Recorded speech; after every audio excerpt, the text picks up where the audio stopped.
यह स्टूडेंट अब आप लोगों को वॉल्यूम 1 का एक्सरसाइज 59 एंड 60 का डिबेट बोला जा रहा है।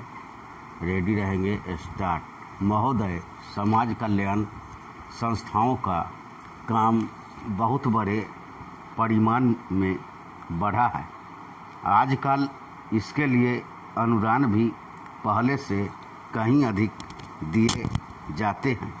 हर पंचवर्षीय योजना में हम इस पर अधिकाधिक खर्च करते हैं और आजकल समाज कल्याण का कार्य करने वाले पूर्णकालिक कार्यकर्ता भी पहले से बहुत अधिक हैं। लेकिन मैं ऐसा अनुभव करता हूँ कि जैसे जैसे हमारे व्यय और कार्यक्रम बढ़ते जाते हैं, वैसे वैसे इस काम में व्यक्तिगत उत्साह और लगन की भावना घटती जाती है। अध्यक्ष महोदय ने मिशनरी भावना का उल्लेख किया और मैं भी अनुभव करता हूँ कि आज वह नहीं है। मैं यह केवल बोर्ड के बारे में ही नहीं बल्कि सामाजिक कार्य के समस्त क्षेत्र के बारे में कह रहा हूँ। फिर स्वेच्छा सेवा प्रयास भी कुछ कम होते जा रहे हैं। ऐसा भी होता है कि जब विचार संस्थाबद्ध हो जाते हैं तो उनमें कुछ न कुछ आशायुक्त काम करने की भावना आ जाती है।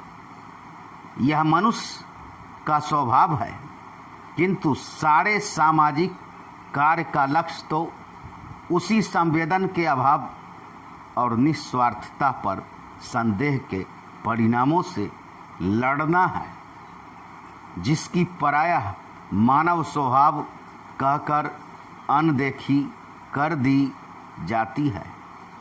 मैं जानता हूँ कि जिस मिशनरी भावना से काम शुरू किए जाते हैं उनमें बाद में उसी तरह बनाए रखना हमेशा संभव नहीं होता, लेकिन बेहतर संगठन खड़ा हो जाने के बाद समस्याओं के बेहतर हल निकलने चाहिए। अतः हमें केवल अनुदानों से ही संतोष नहीं कर लेना चाहिए, बल्कि यह ध्यान रखना चाहिए कि हम इस सामाजिक कार्य के पीछे जिससे कि सामाजिक परिवर्तन हो रहा है, उद्देश्य क्या है। बोर्ड सामाजिक रूपांतर का केवल साधन मात्र है। राजनीतिक और आर्थिक मामलों में फंसे रहने के कारण हम सही दिशा में और स्वदेश सामाजिक परिवर्तन की ओर काफ़ी ध्यान नहीं दे पा रहे हैं। किंतु परिवर्तन तो हमारे अपने विकास और विश्व की घटनाओं के कारण जो हमारे जीवन और समाज पर निरंतर प्रभाव डालता है, स्वतः आ रहा है। हमारे होनहार युवक और युवतियाँ संसार के घटना चक्र से निरंतर प्रभावित हैं और कहीं भी कुछ होता है तो वह हमें भी अवश्य छू जाता है। लेकिन परिवर्तन का इस प्रकार केवल उपोत्पाद के रूप में या अप्रत्यक्ष रूप में आना पर्याप्त नहीं। हमारी अपनी अनेक समस्याएं हैं जो हमारे अनुभव की दृष्टि से विशेष प्रकार की हैं। महोदय, एक उदाहरण है जो बोर्ड के सीधे कार्य क्षेत्र में नहीं आता, फिर भी वह है सामाजिक अपव्यय को रोकने के महत्व का। विवाहों और भोजों आदि में जो धन का अपव्यय होता है वह घटने के बजाय बढ़ रहा है। विकास से जिन लोगों को लाभ पहुंचा है वे दूसरों पर अपनी सफलता का रोब गांठना चाहते हैं, दहेज का विरोध जो कुछ समय पहले काफी ज्वलंत प्रश्न था, अब पीछे पड़ गया है।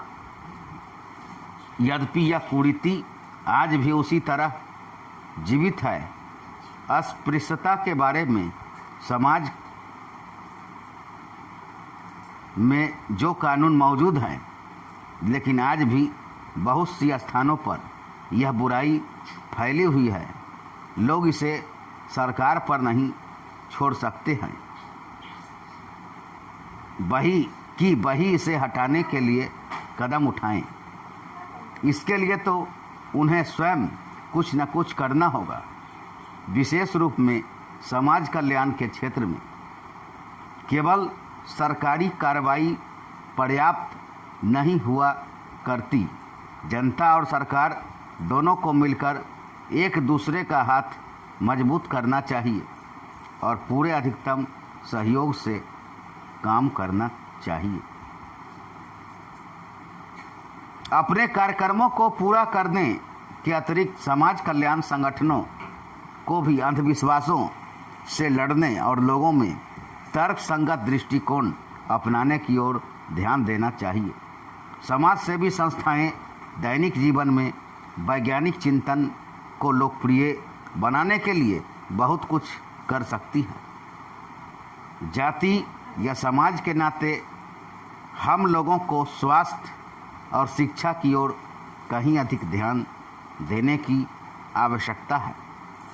इसके लिए आवश्यक है सही वातावरण, आदतें और सामाजिक दृष्टि, ताकि हमें अपने व अपने आसपास के उचित सफाई, बेहतर पोषाहार और स्वास्थ्य की सुविधाएं प्राप्त हो सकें। सफाई के बारे में हमारा कुछ अजीब दृष्टिकोण है।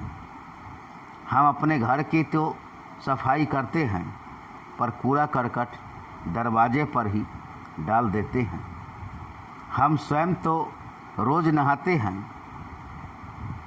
पर हमारी सड़क या गली गंदी है जिसकी तनिक भी चिंता नहीं करते।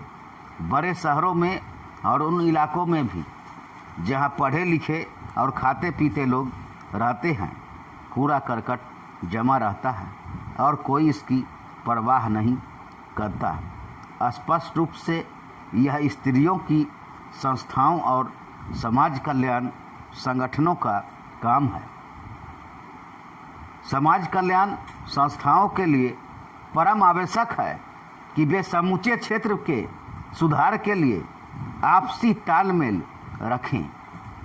सरकारी विभागों का आपसी तालमेल भी बहुत आवश्यक है, जिससे स्थिति सुधर सकती है। धन्यवाद।